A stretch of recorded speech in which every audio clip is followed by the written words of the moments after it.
After 2 years and more than 3 million border crossings, the President of the United States will finally head to the border for the first time tomorrow after announcing some new immigration policies later this week.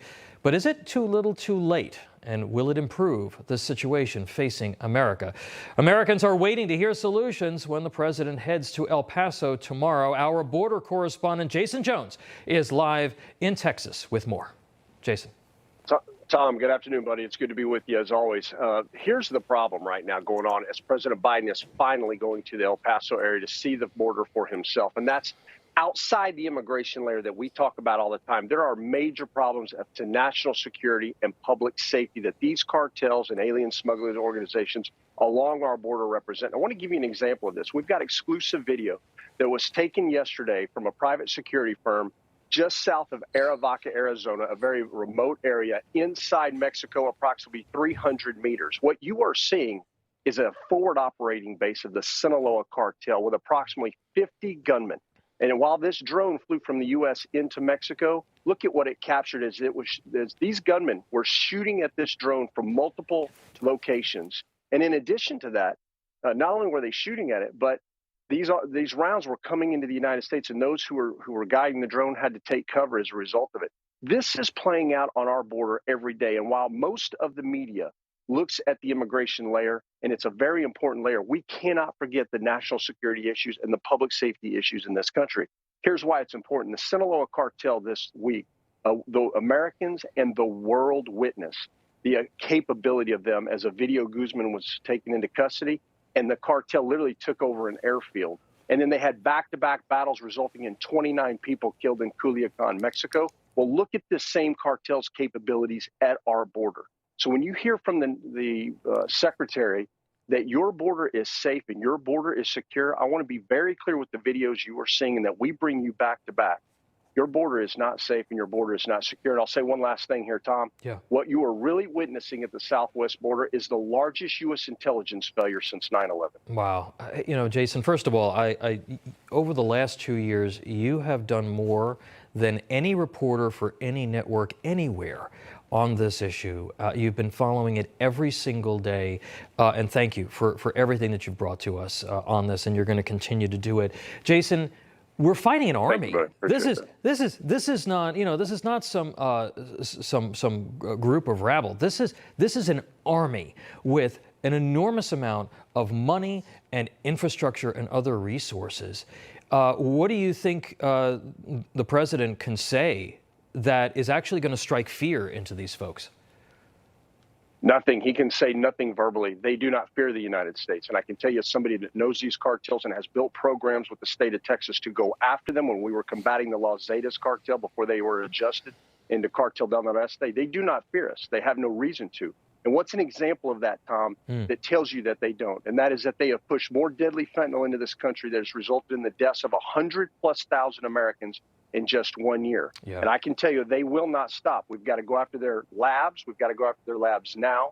And we've also got to designate them as foreign terrorist organizations and crush them. All right. Thank you so much again for that report. Jason Jones, live in Texas. Let's continue the conversation. Joining us now, the president of the National Border Patrol Council, Brandon Judd. Brandon, thank you for being here, and thank you, of course, for your service. We've been waiting for this moment when the administration perhaps acknowledges the crisis at the border. Why now? Why are we finally seeing this visit tomorrow? The only reason that he's coming to the border, let me make this very clear, it's not of his own accord. He's coming to the border because you now have his own constituents. You have part of his base that are now standing up and saying, we just can't continue to absorb all of the costs that are associated with this. You've got Eric Adams, the mayor of New York City, that's saying they just can't do it anymore. You've now got the governor of Colorado that is saying that he's going to start shipping people out of his state, very similar to what Governor Abbott has been doing. When that happens, the administration has to take notice. Then, of course, you have to look at what the media has done. Although it is a very, very small handful of media outlets, the media is now putting the pressure on the president, and the American public is aware of what's going on. It's because of those two things, and only those two things, that he's coming to the border. He's 2 years too late. He's already caused so much harm to this country that it's unimaginable, but now he's coming simply because of those two reasons. Yeah, you got backed into a political corner The illegal crossings are absolutely staggering. Take a look at this chart that we have here. I mean, the numbers: 2.766 million in fiscal year 2022, over 500,000 just since October for fiscal year 23. Biden outlined some components of an immigration plan the other day. Take a listen to this. If you don't apply through the legal process, you will not be eligible for this new parole program. Let me reiterate, you need a lawful sponsor in the United States of America, number one, and you need to undergo a rigorous background check, number two. Brandon, your reaction to what you heard at the White House the other day? So the vast majority of what he outlined is just repackaging the original 6 pillars that has failed miserably. There is one aspect that DHS later put out after President Biden's press conference where they're talking about a transit ban. If they actually implement the transit ban, this is something that I have encouraged DHS to do. If they implement the travel ban, they will end catch and release. And if they end catch and release, then we can then go after the criminal cartels, just like you talked about just a couple minutes ago. If we can go after the criminal cartels, we can protect American lives. The problem is we just don't have any trust in this administration. We don't think that President Biden will actually implement what he says he's going to do. I mean, all we have to do is look at Yuma, Arizona. Approximately a month before the midterm elections, he said he was going to fill in the gaps. Now it's several months later, and he's barely getting around to doing it. Again, everything that he does is political. If he thinks that it's good for him politically, he'll do it. If he doesn't think it's good for him politically, he won't do it. Right now, he's being forced into a corner. And if they do implement the travel ban, they will end catch and release. And if they end catch and release, illegal immigration will drop, and we will then be able to go after the cartels. I just am not going to hold my breath. Brandon, you know, President George W. Bush once said, "We don't negotiate with terrorists; we kill them." Is that where we have to go to get a handle on this? I mean, and nothing against the Border Patrol, but I mean, is the only thing at this point that stops this invasion a military, significant military involvement? So.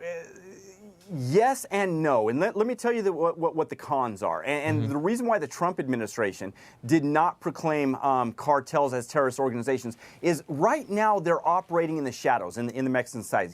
Make no mistake, they have infiltrated the Mexican government. They are in the Mexican government. The problem is if you declare them a terrorist organization, now they have no reason to operate in the shadows. Now they come out in the open. They take over the complete Mexican government, and that could cause a very, very serious long drawn out, if you will, war. And so there was a reason why they didn't do it. Now, I do think that if we do it properly, if we take the proper steps, yes, it is what is necessary. We just have to take the proper steps. And I do believe that if President Trump was still in the office today, that we would have taken those proper steps and the cartels would have been eradicated. We just have to do it right. Well, let's see what he says tomorrow and what actions follow from that. Brandon Judd, of course, thank you so much for being here and for everything that you and your folks do to try to keep us safe. Appreciate it. It's good to be with you. Thank you.